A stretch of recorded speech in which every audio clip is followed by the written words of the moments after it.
All right. Um, Welcome to our panel discussion with and about first-gen students, specifically kind of in this environment at WSU, but more broadly. We're really trying to kind of dig deep, have some good conversation, and really kind of expand on the experiences others have had. So I am your moderator. My name is Cara Hawkins-Jedlicka. I teach quite a bit. I am a scholarly assistant professor in Murrow College in the ComStrat department. So just some ground rules before we just jump right into this. We do have someone monitoring Attendify looking for questions. We'll take the last 10 minutes of this panel to answer questions. We've got a full program of things to talk about. So yeah, we're excited to see what participation we also get from you. So I'm going to let our panelists introduce themselves and explain to us a little bit about their trajectory as a first-gen student and really stepping into and deciding to come to college. So Karley, as our newest graduate, I'm going to let you go first, and then we'll go from there. Okay. Hello, good morning. My name is Karley Espinoza. I graduated in August of 2020. I was one of the first rounds of COVID graduates. I currently work as a full-time sign language interpreter, doing freelance work all over the state of Washington. I've been doing that for 7 years, so I worked at full-time as an interpreter while attending college. I am non-traditional in the sense that I went to community college for a couple years, tried out a university in Colorado, it didn't work out, and then eventually found my way to WSU Everett, and really just kind of picked a random program out of a hat and thought that that's what fit for me. And that is part of my first gen experience, not really knowing how to apply, or that there's different programs that you have accessible to you and that you should really take the time to research those classes. So I'm looking forward to sharing my experience with you guys. Thanks, Karley. Carlos, I'll have you go next.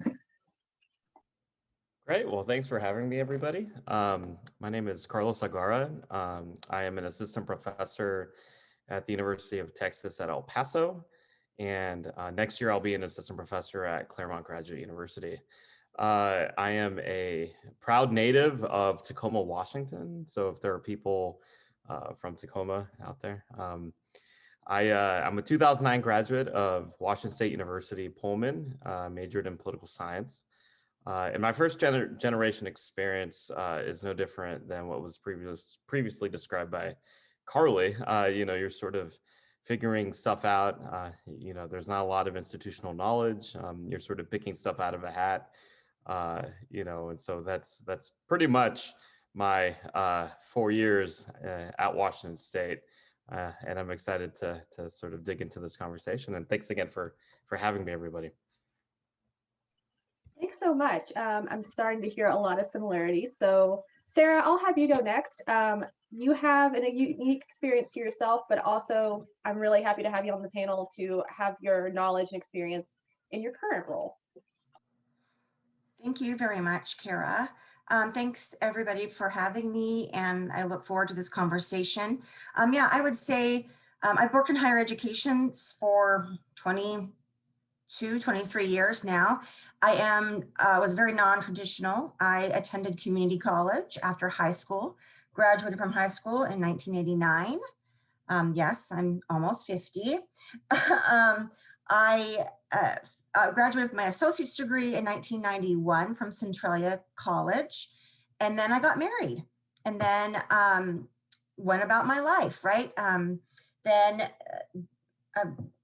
got a job at a university, the University of Idaho, where I quickly learned how much I loved working with students. And knowing that I wanted to continue that as my career, I had some amazing mentors at the University of Idaho that encouraged me to go and finish my bachelor's degree. So I had my third and last child in 2002, and within a few short months, I went back to school full time as a mom of 3, married, and graduated with my bachelor's degree in 2005. And then from there went directly into a master's program at the University of Idaho and finished that. Took me about 5 years to finish that, going part-time, as well as being a mom, a wife, and a full-time advisor at the University of Idaho. So I finished my graduate degree in 2010. So yeah, it's been a really cool journey, and it has definitely guided my work now as the Assistant Dean of Student Affairs in the Murrow College. Thanks, Sarah. Robert, I'm going to have you go last. We had kind of talked earlier in our kind of prep meetings a little bit about your experience being different, because at the time you didn't really realize what first gen was. So if you want to explain that a little bit more, that would be great. Yeah, my name is Robert Richardson. I am a scholarly assistant professor at the Washington State University Everett campus. And, you know, that's true. When I did my bachelor's work, the term first gen, if it was around, I really wasn't aware of it at all. As a matter of fact, I didn't really become aware of the designation until about 5 years into my PhD work. So it was really, quite a while there. Like Karley, it was my experience in getting my degrees. I went to a community college for a couple of semesters and then dropped out with no intention of ever going back to college. It just was not a right fit. Eventually, I did find my way back. And when I did go back, it wasn't to a community college, it was to a four-year university, lived on campus.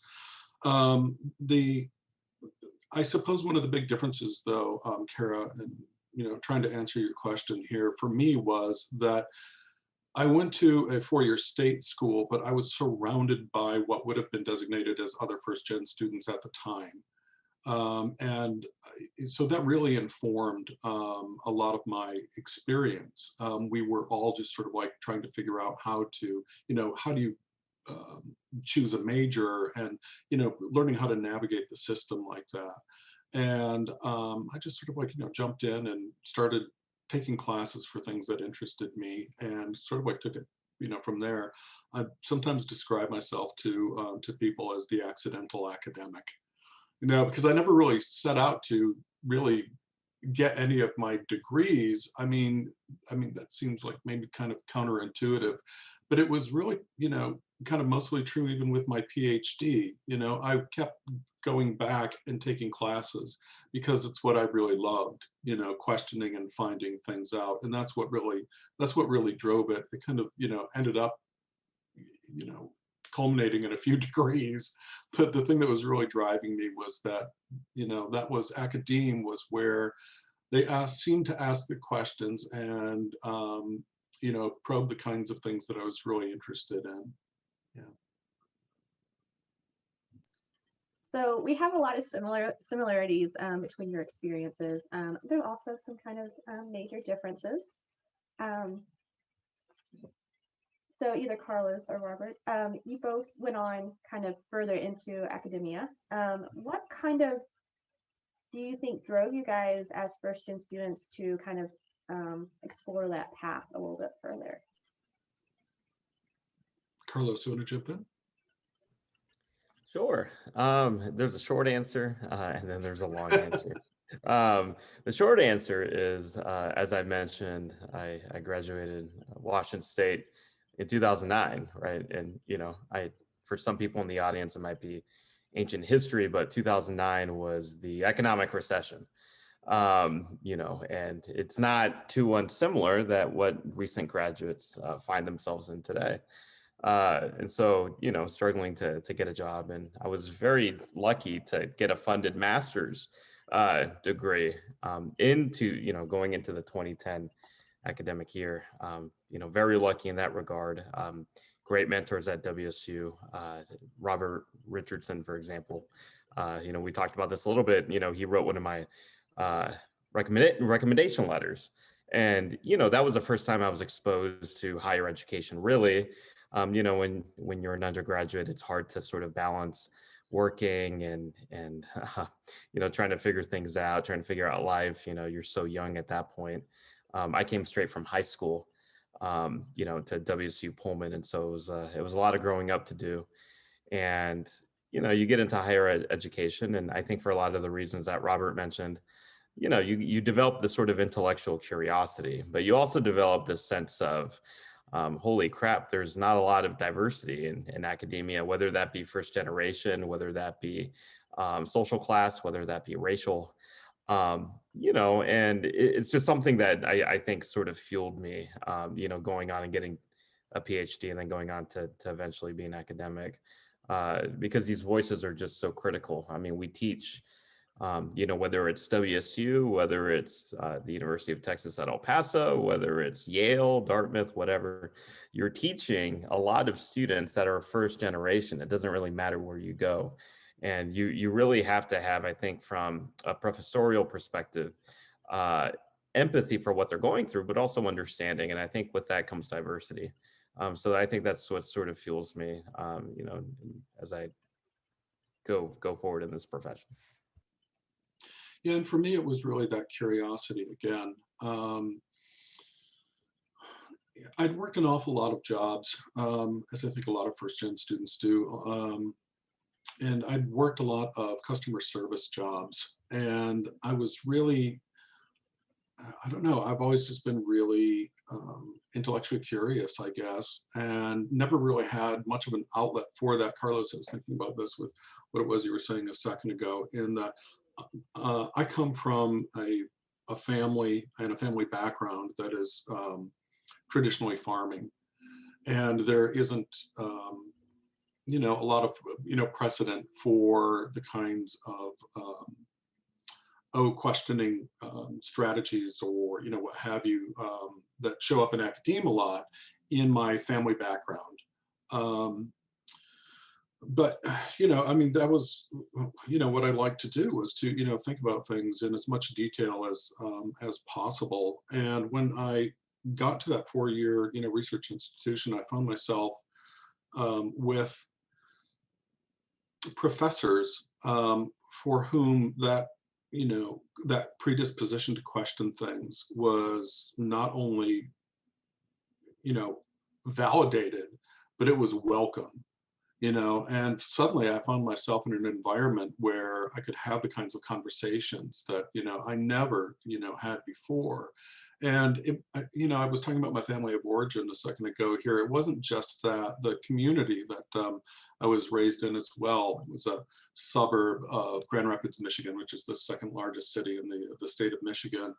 But everything that, surrounded me seemed to be geared towards, know thyself, but please don't talk about it, that sort of mentality. And there I was, I couldn't help but talk about it and try to explore those questions. What does it mean to be now here today, in this society? What might it have meant historically doing that kind of work? I mean, honestly, I tried to have those kinds of conversations with people that I worked with, pardon me, in retail situations, video rental stores, back when those were actually a thing. And it's just, nobody was really having any of it. So that's fine, but it can be a little difficult again if that's the kind of work that you really like to do. So I found myself again at that 4-year institution and surrounded by professors for whom that was really, it was not just okay, it was it was celebrated. So that's that's part of my experience. It's very informed by, I think, class positionality, as Carlos was saying a few minutes ago. They're both great answers kind of to what led you to pursue a little bit further.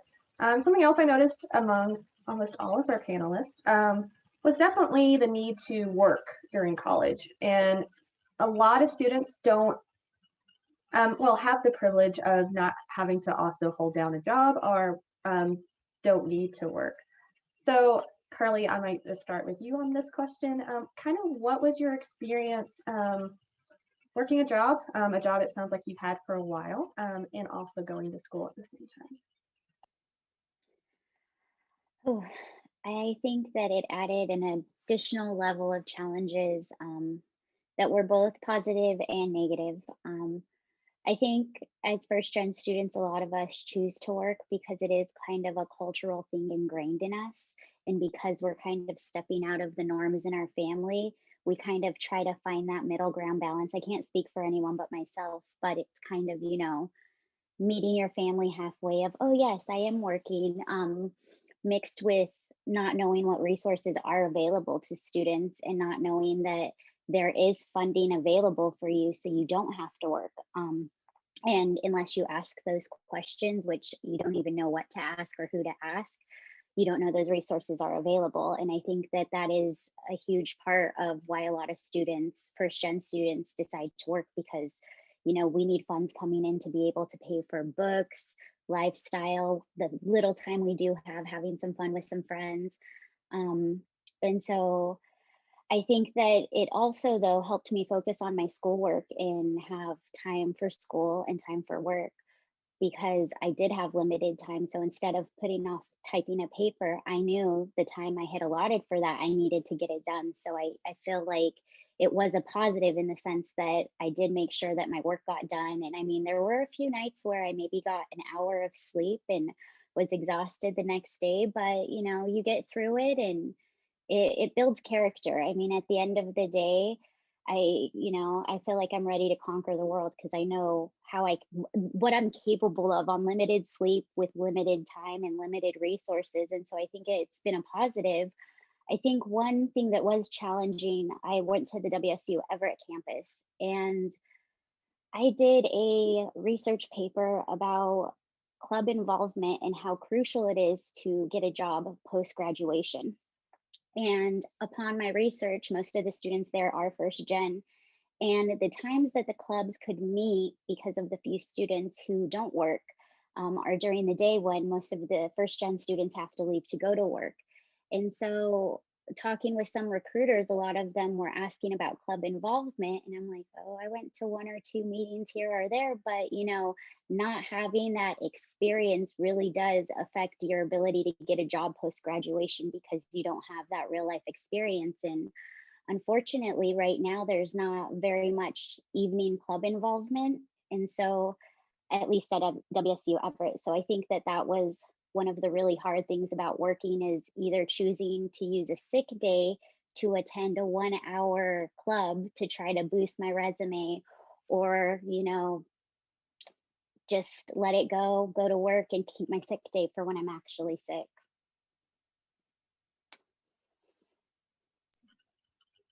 So Sarah, you also had kind of the added experience of being a parent, along with kind of the work environment and the parenting. How did you kind of fit in your education along the way? Yeah, it was very tough. Karley, I really love what you said, right, about that expectation based upon your family background to work, right? So my journey in education started at the age of 17. I graduated from high school at 17 in a small Eastern Washington town. I am a daughter of a working class parents. My dad was a 2-tour Vietnam veteran. My mom worked in service type of industry.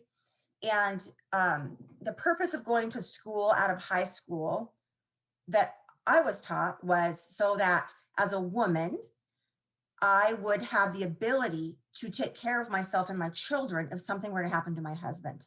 That is truly the advice and belief of my family, my parents, my aunts, my uncles, things like that. So I knew after high school I was going to go to college, to a community college, get a 2-year associate's degree, so that I could get a job right afterwards. I got married in the summer of 1991 after I got my associate's degree completed.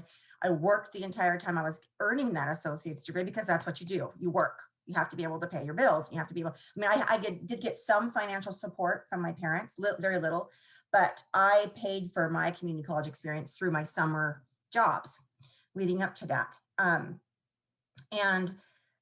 When I went back to school as a mom of 3, a married woman mom of 3, my husband also was in school full time. And so we both worked half-time jobs and raised three children.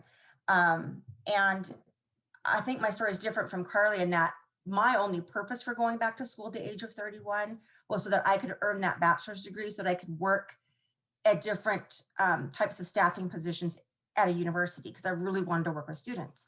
So I would work in types of student offices at the University of Idaho campus, half days, go to class half days, pick up kids after school and daycare and things like that, switch off with my husband certain days of the week.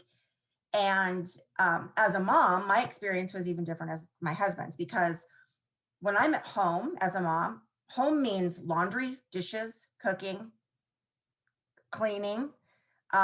My husband would be at home. He would be able to sit in front of a television and watch sports and do his homework. And we both had close to 4.0 GPAs, but I couldn't do that. That wasn't something that was innately natural to me. So I would wait till the kids were in bed, then I'd go and do my schoolwork. I would go to the library and I'd stay there till midnight or 1 a.m. And then I'd come home and sleep 5 or 6 hours, get up and start my day again. So, my husband was first gen as well, but as a female and male, very different experiences, because I'm a mom and a wife, and that's really how I was raised. So I think it's interesting that the one thing that we talk about as first gens, we have very similar experiences, but we also have very different experiences, right? So my experience, very different than Robert's and Carlos, and especially Karley's. I think that's what makes it difficult to really compare first gen experiences. Yeah, Sarah, I want to pick up on something that it was that you had said, because I think it's really significant, and it echoes, what others have said as well too. In that, when I got my bachelor's degree, for instance, I could work a summer job, and my parents contributed a bit towards tuition, but I could take care of most of the cost of it myself. And I didn't really, although like Karley was saying, I did work during the school year, as well, in order to take care of the bills that would, come during that time. But as far as being able to pay for tuition, it was, it was affordable at that time. But it was, I wasn't going to, University of Michigan, either. So it wasn't, like astronomical to begin with. But still, it was, you had to plan for it. You had to plan for it, and you had to save. But again, it was really different. One of the things that I really appreciate about everybody on this panel is that we, cover such a range of first gen experiences. I don't know what it's like to be a bachelor's student at a 4-year research, institution. When I went to do my PhD work, that was really the first time in, a student role I had ever really been on a campus of that kind. And it was a really different experience for me. So, certainly from community college, but also from, the undergrad and the bachelor's and the master's experiences that I had. So I had to sort of like keep figuring out, without the, vocabulary to really say it at the time, because I said, I didn't really become aware of, first gen, designation, what that might mean until well into my PhD work. But it was like I had to keep figuring it out, over and over again, given the different campuses that I found myself on, and still trying to, be true to what it was that was bringing me there to, to begin with. Yeah. I love seeing the differences. I love kind of talking about the shared experiences. Okay, so I'm going to introduce something called a lightning round into this conversation. So these are very quick questions. These are questions that hopefully you don't have to give a long answer to. And I'm going to have every panelist answer them. This round will be Sarah, Karley, Robert, Carlos. We'll go in that circle. So what is knowledge, or maybe an acronym, some lingo that the higher education environment assumed you knew? What was kind of surprising that they just assumed you would understand what it was? Sarah, I'll have you start us off. Sure, thank you. That's a great question. I would definitely say the language of higher education being the biggest struggle for me. Things like FAFSA, right? What does that mean? My parents, I didn't have parents to go to ask those questions to. If I did bring it up, my parents would come up with their own assumptions about what that meant and would sometimes say, no, we're not eligible for that. We make too much money, right? And even though that was never the case in my situation, definitely would say the language of higher education as being my biggest challenge as a non-traditional mother of three, the age of 31 at a research institution.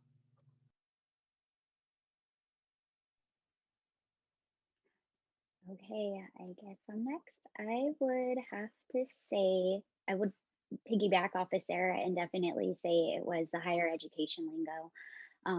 Financial aid is not as simple as some may think, especially as a first gen student. I know I started school a whole semester late when I attended a community college because I didn't get all my financial aid paperwork in right away because I had no guidance whatsoever and I was kind of failing forward. I think in addition, the application lingo, even when you're applying to go to a college, kind of understanding exactly what they want from you when you're applying is a huge part. And I know the first time I applied for WSU upon graduating in 2009 from high school, I actually got denied admission to WSU because my application was incomplete. I filled it out incorrectly.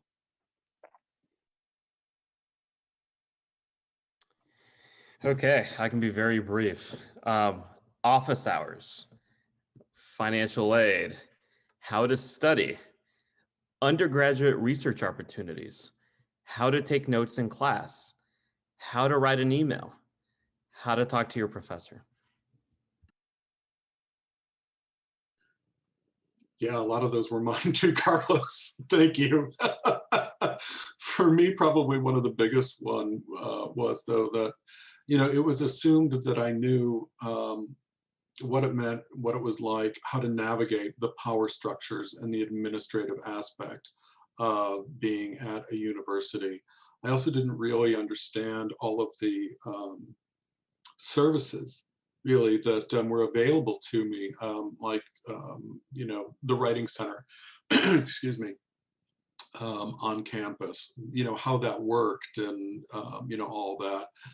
I had no idea about that stuff whatsoever. But yeah, it was really mainly the power structure and navigating the administrative aspect, the relationships, I guess is another way to say it, with admin, people in admin and with professors. All right, so kind of piggybacking off of that, what strategies did you use as a first gen student to navigate your lived experiences both on and off campus? And you all went to different types of campuses. How did that kind of affect your strategies? Whoever wants to jump on first can go. I could jump on. One thing I wanted to mention in that last lightning round thing, after I just heard Robert and Carlos and Karley talk about it, is, as you recall in my story, I was working at the University of Idaho as an admin assistant in an advising student services office when I really opened my eyes and my heart to the idea of going back to college and finishing my school, my bachelor's degree.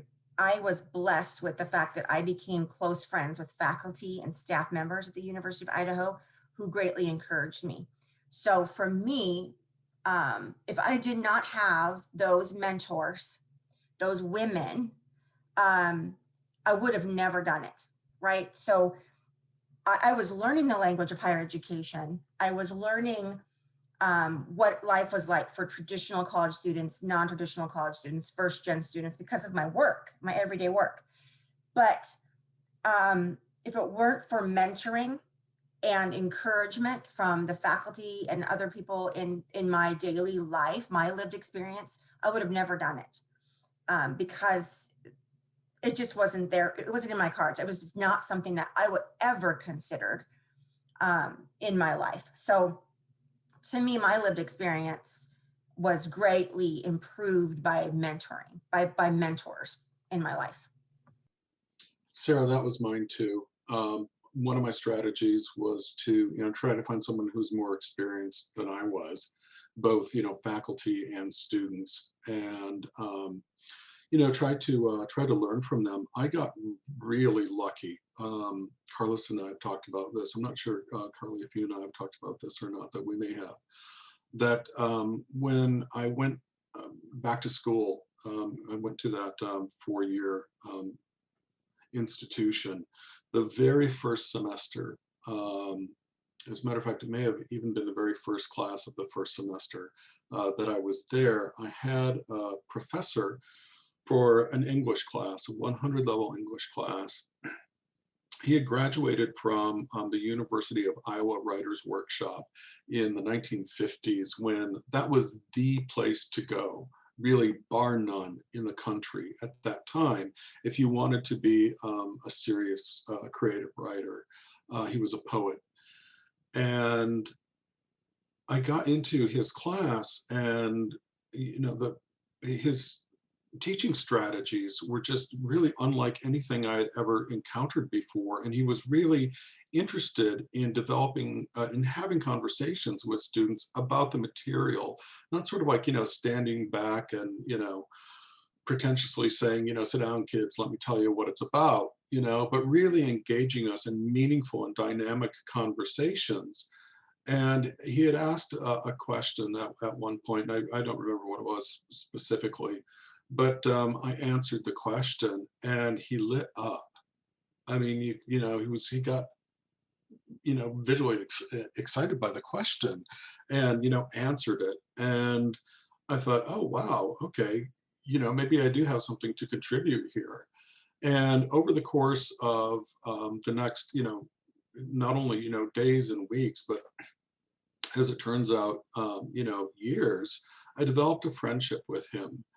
And he was just an amazing human being. He introduced me to not only some of the works of the great American poets of the 20th century, but they were actually his friends.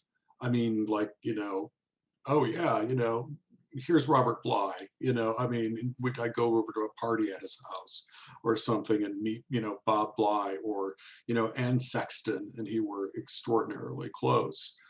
And, from him, he introduced me to 2 other faculty members in the English department, who were also 2 of the most revered professors amongst the faculty and staff in the English department. And I got to be friends with them as well, and started taking their classes and what have you. Anytime I had a question, I could go to Phil, John, or Tom and say, hey, I'm really confused by this. What should I do? And they would, immediately, and very, empathetically give me some guidance. And I learned, not only did that help me get through, to my degree, but I just learned so much about them from, not only the specific content of their classes, whatever that might, have been, but from, about, life really, and, being in the world. And there was like a 30-year age difference or something between us, mostly, but that was like the big benefit. They'd had just amazing experiences that they were willing to share with me, and not in a kind of, authoritative kind of way, but just to, sort of like, get to know me and to get to know them. I'd said this the other day in a conversation that we had, but one of the best pieces of teaching advice that I have ever, gotten from anybody was from that professor that I had had for that first class in that first semester. And we were walking across campus one day, and I have no idea what it was that prompted it, but he had said to me, we teach students, Robert, not subjects. And that just sort of like really put things into focus, for me. And I understood immediately not only a lot of his approach, but the approach of his 2 friends, and it was it changed everything for me. I can never sort of like underscore, that enough. But so that strategy that began as sort of like, looking for someone who was more experienced than I was, a faculty member or other students, really served me in good stead for a long time. I know for myself, in addition to having people that were in faculty kind of lead me, I mean, I had somebody named Tino who helped me with my writing when I was first in community college. He was my first English professor. Susan Fultonson, who led me through my interpreting program at the community college. Richardson, Dr. Richardson is a huge reason why I was successful at WSU Everett. And aside from that, I think finding your group of friends, and I was fortunate enough to find a group of 4 friends that we really supported each other throughout our journey at WSU Everett.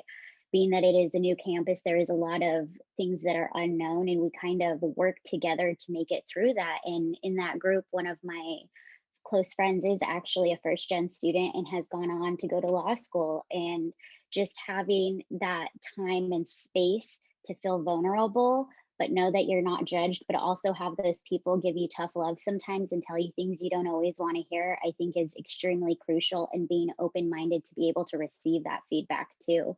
I know another little silly thing that helped me, I have huge test anxiety.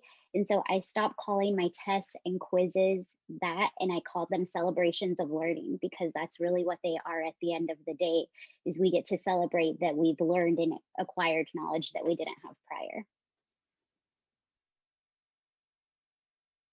Oh, I love that answer. I think I'm going to start putting that on my syllabus, that you're doing celebrations of learning. It's not a midterm exam, it's a celebration of learning. So, talking about these strategies, if any of you want to take this question, can you talk a little bit about how you may have experienced kind of that success or failure and what that kind of felt like for you as a first-gen student, either at home, at school, and how you kind of came to define that maybe different than the cultural norms that you were raised in? Great question. Oh, wow. As I said, raised by a Vietnam veteran, military man. He taught me, and I still use this to today, on time is late and early is on time. Does that make sense? So if you are supposed to be someplace at 8 o'clock and you're there at 8 o'clock, you're late. You get there 10 minutes ahead and then you're on time. So time management for me was a big deal when I was trying to be a student. Because I worked and I had 3 children and a husband, I didn't participate in anything that a traditional student would participate on the University of Idaho campus. And I didn't really do that at the community college either, because I worked. I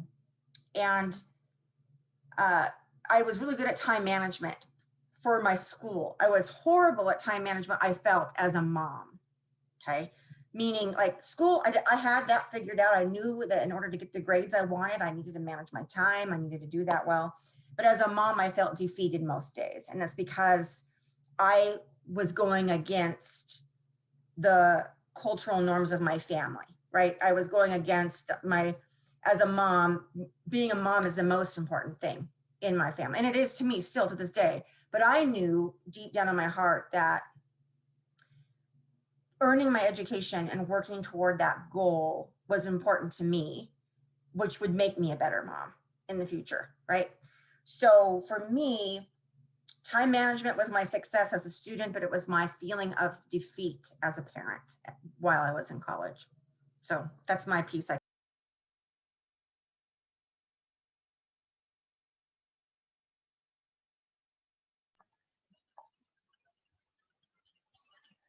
So kind of with that thought, I'm going to move into maybe a little bit of another lightning round. We'll have everyone answer this question quickly. We'll go Carlos, Sarah, Robert, Karley this time. In what way do you think the term first gen is helpful? And do you really see any potential downsides to this term? I think that's a really good question. Sorry, I think I hit the share screen button rather than the previous button.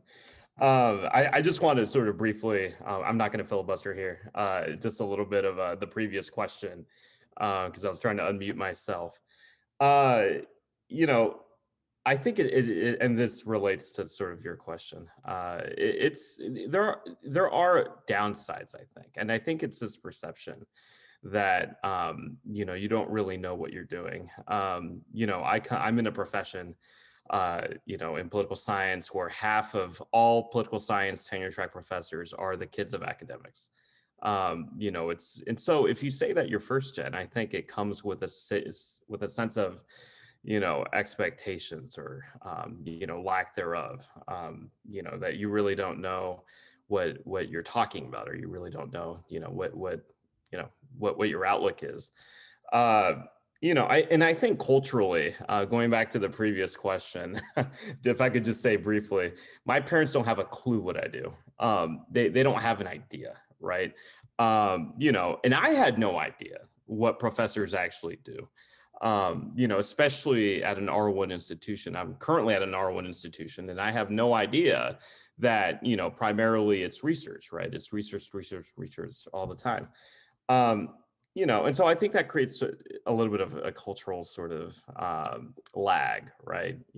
And a series of expectations, I think, within your own individual social network that's not in academia. And so I do think that there are upsides to it. I think it's an accomplishment that should be celebrated. Everybody who's first generation, you've overcome barriers, statistically speaking. Your zip code, we live in an era where your zip code is highly predictive of outcomes, your educational attainment, your earnings, your social mobility, your access to healthcare.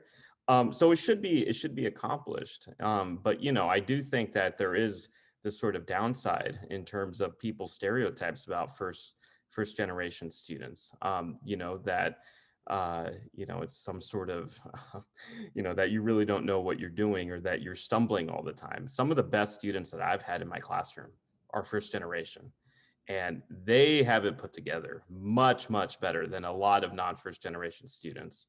So I think there is that sort of stereotype that you're stumbling.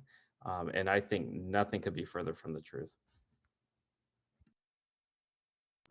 I completely agree, Carlos. Thank you so much for sharing that. I will just say first gen is a label, and label is sometimes not a good thing, right? As a first gen, I was a very hardworking person, very hardworking student, worker, mom, wife. In my work now in student affairs at Washington State, specifically in Murrow, I worked in the Carson College before that. I worked 10 years at the University of Idaho. I worked at Iowa State University. The first gen students I work with are the hardest working students, best problem solvers that I've ever worked with. Now, I'm not saying that all the other students, lacked, but I'm saying is that even now in higher education at Washington State University, I'm often asked as Assistant Dean of Student Affairs, oh, what about those first gen students? How are they doing, right? Those first gen students, they have so many more struggles than our other students. And I disagree. Yes, we have struggles. Yes, we do. We have different questions than other students have, but our first gen students are our top students. I truly, truly believe that.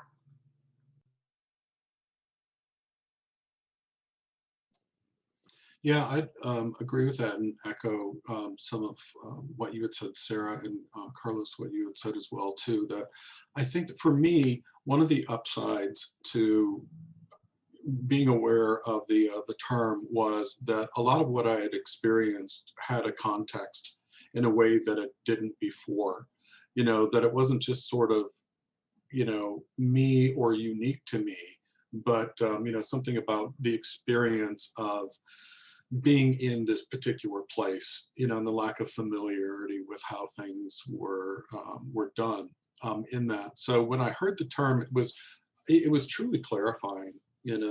Again, some of what it was that I had experienced had really made sense. Some of the difficulty navigating, again, the power structures. Carlos did a brilliant job of, talking about some of these things earlier with office hours. It's like, well, okay, well, what's that? Is that something that I should be taking advantage of? I don't know, those kinds of things. the downside, potentially for me, and Sarah, this is where, I'm going to touch on what you said a second ago, was that I'm worried that people may limit themselves by internalizing the ways that administrations and institutions talk about them, that kind of like abstract and, removed, a bit, when for us, it's our lived experiences that we're bringing to the table with all of that. So I have found it, really helpful, but then also, again, potentially limiting. Yeah. I would say for myself, I think as an individual, the term first gen is extremely empowering because you get like, college is a new thing. You have no fund of information of what it's going to look like, what it is, whereas students who aren't first gen have their parents or, other people advising them what it looks like, what you have to do, and they kind of have a set track of what to expect. Whereas as a first gen, I had a free forming brain. I was able to decide what college meant for me, to decide everything in myself. And I was lucky enough to have that fostered in Dr. Richardson's class and be able to, be encouraged to think outside of the box that a lot of people that aren't first gen are already in because they already have everything laid out for them. So I think it was very positive as an individual, but I think in the bigger scope of things, kind of like what Sarah said, I think that in the educational field, sometimes the term first gen for people who aren't first gen in higher education, it is a negative term. It's like, oh, those students, like we are starting a little bit less instead of fostering the fact that they could mold us and really change what college looks like for the next generation. It's seen as a negative sometimes. And so hopefully we can change that in higher education soon. I have to just follow up a little bit, Karley, on what it was that you had said, because, from the other side of the desk, from teaching, that perspective, I mean, I really have to say, and like yourself and Carlos and so many other, students, bring such an excitement and sense of purpose, typically into the classroom that just really, illuminates the subject matter in so many different ways. I mean, I don't want to, overgeneralize, the point too much, but it really has been my experience that first gen students bring a really special kind of energy, and awareness to the classroom, because they're interested very often, not just, improving their situations, but as it turns out, the situations of their their families and their communities. And I read something, I think it was about a year ago or so. I was preparing for another first gen panel, and I had read something that had indicated that one of the hallmarks of many first gen students is that they're always looking for ways to bring what it is they're learning back into their home communities, whether that's family of origin or a larger community sense, and that was really kind of unique to that experience. And it really made sense to me, because I'd always been trying to figure out different ways to do that. How can I take what it is that I have learned and put it someplace where somebody might be able to find it and use it? I don't know what that will sort of look like at the end of the day, but I feel, really compelled to do that. Carlos, you had mentioned earlier, and this was my experience too, that, my parents, they really didn't have a clue, what it was that I was doing, just that I was doing something that was meaningful to me. And probably, the best thing that they did for me was that they neither encouraged me nor discouraged me, but neither did they really understand what it was I was doing. So there was that sort of I have a friend who had, still talks about that, she's a former first gen student as well. And she has a PhD, and her parents still don't understand why she can't write prescriptions for them. Yeah, her PhD is in technical writing. So yeah, I just wanted to pick up and follow up on what it was you were saying in that way. All right, so we're going to kind of wrap up this conversation a little bit, so we have time for audience questions. So I'm going to combine kind of my last question for you guys. You can answer either one. So what advice might you give current first-gen students who are navigating the current landscape? And two, what can those working in higher education, we have a lot of people in our audience who are either professors or admins of some sort, what can they do to be more inclusive of and helpful to first-gen students? Let anybody go first. Yeah, I think that's a great answer. I'm sorry, question. The one I was talking to a friend. You know, we went to Washington State together, and he's also first gen and getting his PhD somewhere. And we had a good conversation about sort of this hidden curriculum. The one piece of advice I can give first generation students is that you're embarking on an academic journey. You know, you don't have to go to graduate school to do that. And one of the things that is critically essential is opportunities to talk to faculty, but also to engage in, you know, undergraduate research. College is really a place to find your passion. So the one advice I would give first generation students is seek out these opportunities. There, you know, Karley mentioned something at the beginning that I think was probably the best piece of advice I could possibly give, which is there's work study opportunities for first generation students. Faculty want to collaborate with undergraduates. I love collaborating with undergraduates. I like paying undergraduates to conduct research. If you have federal work study, that's free money for faculty. I can pay you, right, to collaborate on research projects. And we're collaborators. You're not just working for me, we're collaborating on research and we're working together. You know, so I think that's the biggest piece of advice, is to really trust faculty because they want what's best for you. And now to my faculty colleagues on, you know, on this call, whether at Washington State or elsewhere, the biggest piece of advice I can give is I understand the struggle of tenure track. I'm on it. I understand the pressures of researching, but please, please, please do not forget that there are students in the classroom, and a lot of them, this is their first exposure to not only your discipline, but also to a college classroom. Be empathetic, be flexible, especially in this COVID-19 pandemic. Do not assume that they are bad faith actors. Do not assume that they're looking for extensions because it could be totally BS. There's a lot of reasons why students are very vague when they email you. Do not assume bad faith at all. You know, and I'm coming from the other side. I've had professors, you know, that have assumed bad faith. That's not the case.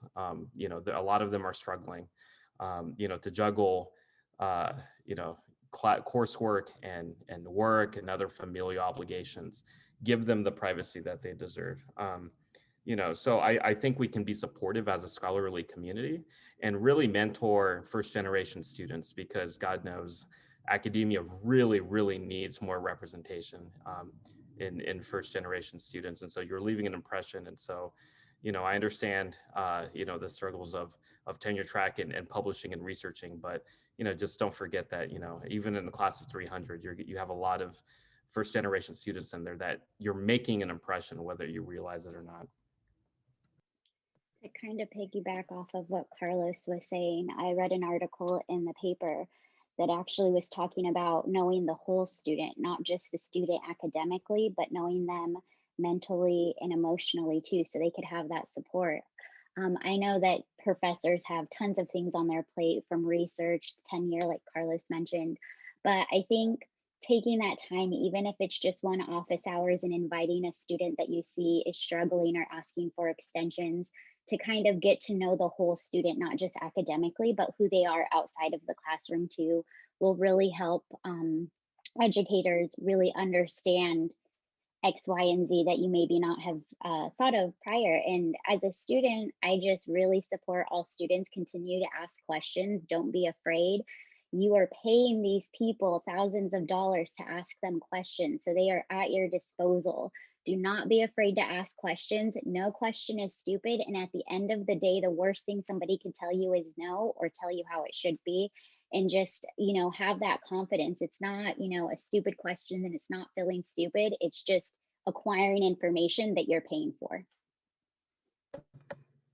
I love that, Karley. Thank you so much for that. I've really enjoyed hearing from your experiences as well. I'm just going to say, I'm not going to give a lot of advice for my higher education colleagues because I think Carlos put that perfectly.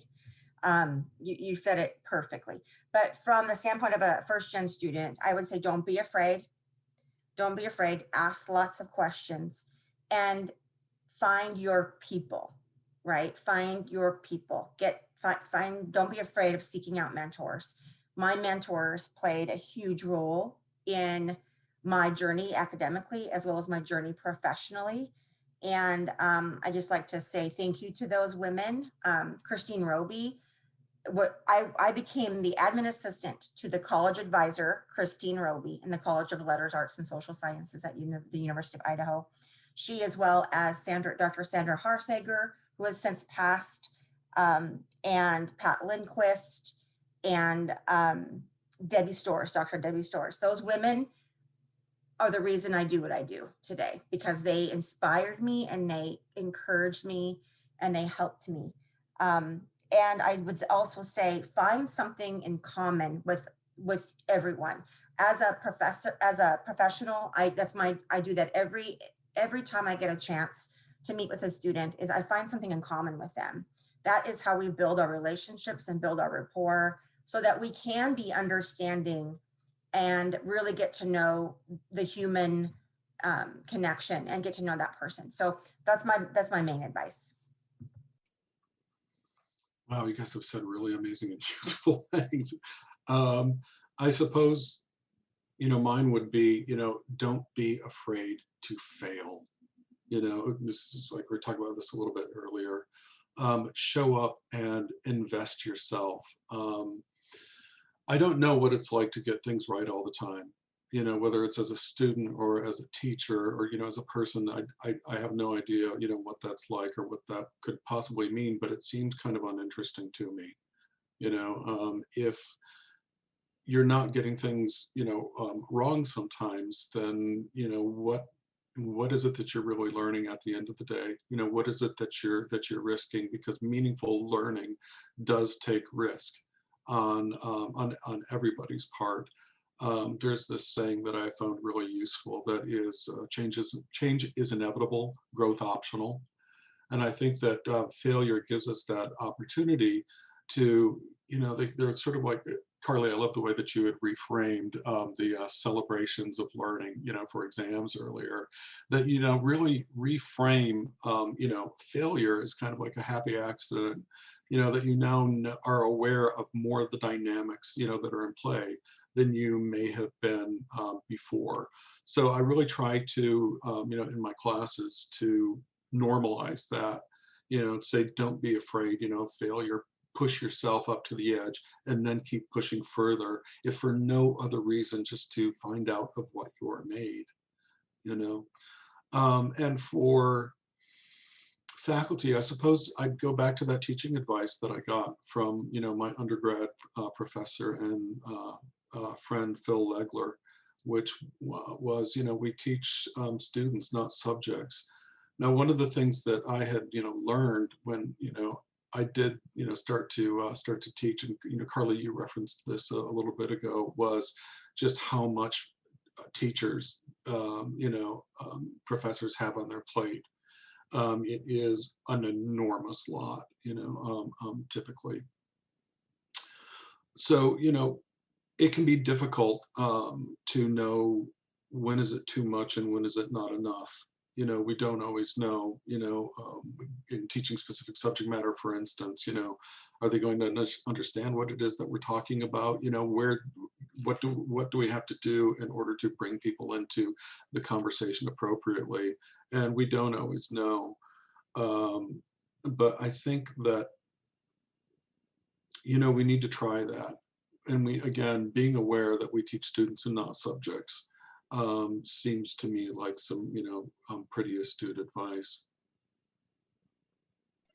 So with all of that being said and all the great advice we got, we are running short on time. So I'm going to just wrap this up today. There are great questions in the Attendify link, and I'm going to have our panelists kind of jump over there on their own time and answer some of those. We have the Hall of Achievement next, so I want you guys to definitely go and check that out. But thank you everyone on this panel for your time. Thank you for everyone who attended. I learned a lot as a non-first gen student myself, and I know I will go ahead and probably apply a lot of what I learned today in my own teaching. So thanks everybody. Thanks everyone.